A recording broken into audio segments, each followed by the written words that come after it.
Ce qui touche le cœur de Dieu, ce n'est pas notre péché, ce n'est pas l'acte d'accomplir le mal sous une forme ou une autre.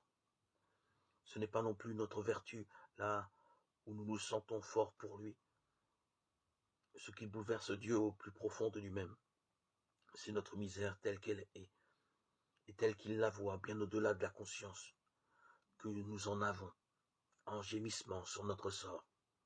C'est là la surprise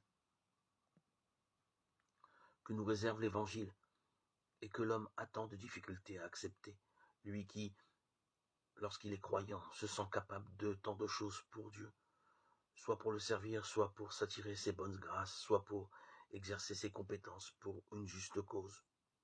Bien sûr, cela n'est pas mauvais en soi, mais comporte le redoutable inconvénient d'offrir une facilité redoutable à détourner les yeux de cette détresse, la nôtre, celle d'autrui, qui bouleverse le cœur de Dieu, une détresse ou une misère que nous sommes invités par sa grâce à lui donner comme s'il s'agissait d'un cadeau inestimable. Nous refusons trop souvent ce cadeau qu'il convoite, pourtant d'une convoitise d'amour, pensant faussement qu'il préfère ou n'attend de nous que des œuvres bonnes. Mais ces œuvres bonnes qui, certes, sont nécessaires puisqu'elles concourent à un bien, sont d'autant plus relatives qu'elles ne s'enracinent pas ou pas assez dans une expérience de la miséricorde divine. Qu'est-ce à dire?